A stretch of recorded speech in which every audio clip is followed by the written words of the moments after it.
Wesh, du coup, où en est la prise de masse? Très bonne question. Donc t'as vu dans l'intro, je suis à peu près à 58 kilos. Donc ça c'est plutôt cool, c'est-à-dire que le poids monte sur la balance. Ça monte doucement mais sûrement, sachant que j'ai commencé, je devais être à 55. Ça devait être en octobre ou novembre à peu près, donc plus 3 kilos depuis. Ça peut paraître peu pour certains, mais en réalité c'est plutôt bien étant donné que j'ai pas pris énormément de masse graisseuse. J'en ai pris quand même un petit peu. Autant te dire que quand tu changes de cran sur ta ceinture de force, bah écoute, il y a deux cas de figure. Soit c'est une bonne chose, soit c'est une mauvaise chose. Dans tous les cas, il se passe quelque chose. Mais voilà, de toute façon, je préfère y aller doucement, mais sûrement. Je préfère augmenter mon apport calorique petit à petit, histoire de ne pas me retrouver avec un taux de body fat trop élevé, pour deux raisons principalement. La première raison, c'est que je trouve que c'est pas forcément ultra esthétique d'avoir beaucoup de masse graisseuse. Tu perds vachement en définition musculaire. En plus de ça, t'es pas sûr d'avoir fait plus de masse musculaire que si t'avais gagné un peu moins de masse graisseuse. Et puis forcément, au bout d'un moment, la masse graisseuse va falloir s'en débarrasser. Donc plus t'en as, plus ça va être compliqué et long de s'en débarrasser. Donc je préfère y aller tranquillement, step by step. Là, sachant que ces derniers temps, ça devient de plus en plus compliqué de grappiller des grammes sur la balance. Il me reste environ un mois. Donc je continue encore jusqu'à fin avril.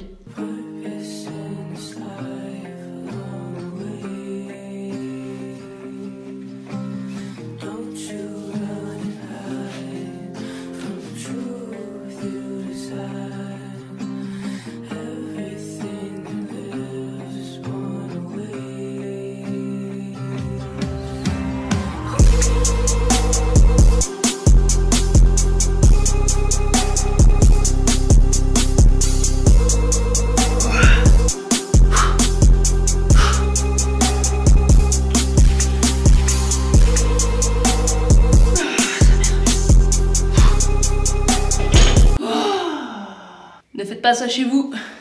Réalisé par des professionnels, c'est faux. Donc là, sur le dernier mois, il va falloir que j'augmente un petit peu encore mon apport énergétique. Ces derniers temps, je comptais plus mes calories, dans le sens où au début, je les ai comptées. Tant que ça montait sur la balance, j'ai continué à manger à peu près les mêmes quantités. Là, dans le sens où ça avance plus trop, ou alors vraiment très peu, je vais peut-être recommencer à les compter pour voir où j'en suis et éventuellement pouvoir réadapter la diète en fonction. Voilà pour ça au niveau du training. J'ai pas mal augmenté sur les charges sur les différents exercices. Avant de commencer le bulk, ça faisait un petit moment que je stagnais, voire régressais sur les exercices, parce que j'étais en restriction calorique à cause d'une compétition de force athlétique que j'ai fait l'été dernier. Et en fait, sans forcément m'en rendre compte, même après la compétition, j'ai pas forcément réaugmenté mon apport calorique, ce qui fait que j'ai pas mal stagné, voire régressé sur certains exos. Et là, le fait de remanger un petit peu plus, je sens que j'arrive à grappiller et des kilos et des reps en plus sur les différents exercices, donc ça fait vraiment du bien. Là, je commence à atteindre un petit palier, on va dire, donc c'est pour ça que je pense qu'en réaugmentant un petit peu mon apport calorique, ça va pouvoir peut-être remettre un petit coup de boost à ce niveau-là, au niveau du training.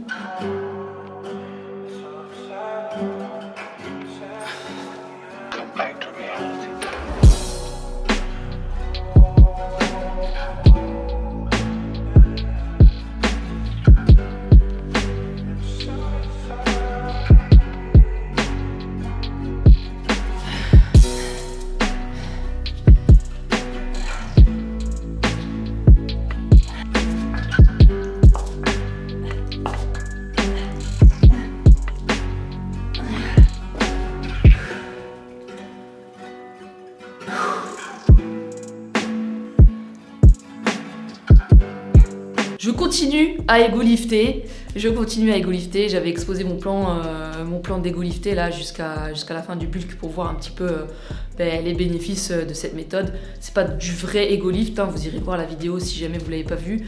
Mais en gros, c'est d'essayer de de rajouter soit des répétitions partielles, soit des répétitions trichées sur les différents exercices pour essayer de grappiller du volume et de l'intensité. Je commence à en voir la limite, donc est-ce que c'est parce que du coup je mange plus assez par rapport à mon poids de corps, ou est-ce que c'est parce que je commence à vraiment fatiguer à faire cette méthode?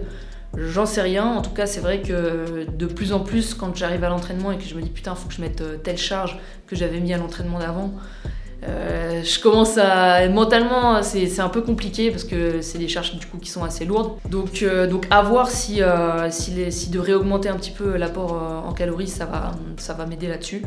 On verra.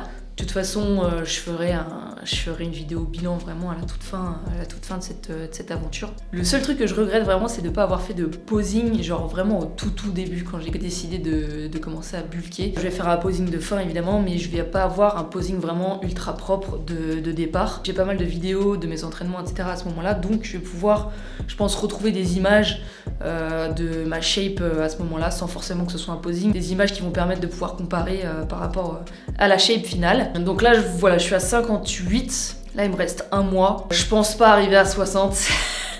Honnêtement, je pense pas, parce que là, regarde, ça fait, si tu comptes novembre, ça fait novembre, décembre, janvier, février, on arrive déjà fin mars, ça fait déjà 5 mois. En 5 mois, j'ai pris 3 kilos.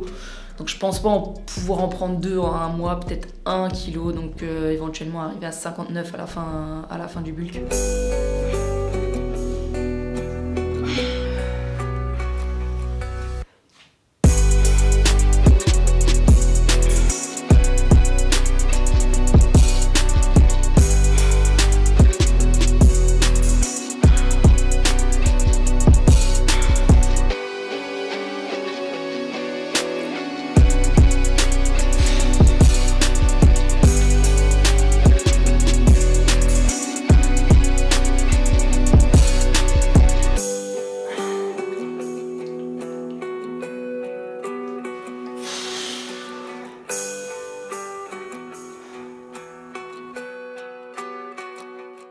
Je montre toujours pas mon physique, et ça c'est vrai que y a quelque chose que j'avais pas prévu, c'est que de pas me regarder pendant les entraînements, bah ça me démotive un petit peu, dans le sens où quand tu viens faire ton training, etc., t'es pumpé à mort et tout, t'aimes bien retirer un petit peu tes vêtements, te mettre en débardeur ou même en brassière pour admirer le fruit de ton travail, quoi, finalement. Et je trouve que ça te motive du coup à continuer, à pousser dur, à pousser fort. Et là, le fait de pas pouvoir faire ça, bah j'avoue que les entraînements, ils ont une saveur un petit peu différente, tu vois. Bon bah je l'ai fait quand même, mais c'est vrai que j'arrive pas à me dire putain ouais, j'ai fait du progrès par-ci, j'ai fait du progrès par-là. Après c'est vrai que j'arrive à le sentir, que ouais, j'ai pris un petit peu de volume au niveau des pecs, un petit peu au niveau des bras, je sens aussi que j'ai pris un petit peu de volume au niveau de la bouée. Voilà, ça fait partie du jeu, mais c'est vrai que c'est un peu frustrant de pas pouvoir se regarder, en tout cas pendant les entraînements, etc. Et j'espère que je vais pas regretter. Parce que du coup, le fait de pas regretter, ok, ça va te permettre d'avoir l'effet de surprise à la toute fin du bulk. Mais entre temps, tu peux pas trop juger si t'es dans la bonne direction, dans le sens où si tu prends bien du muscle, si tu prends pas trop de masse graisseuse, tu peux pas voilà, trop checker la progression. Donc en tout cas, c'est une expérience que je mène. Voilà, je sais pas si ce sera bénéfique et je sais pas si je la réitérerai dans le futur. Dernière petite chose, je tiens à vous remercier pour le retour que j'ai eu sur la vidéo précédente. Honnêtement, je m'y attendais pas.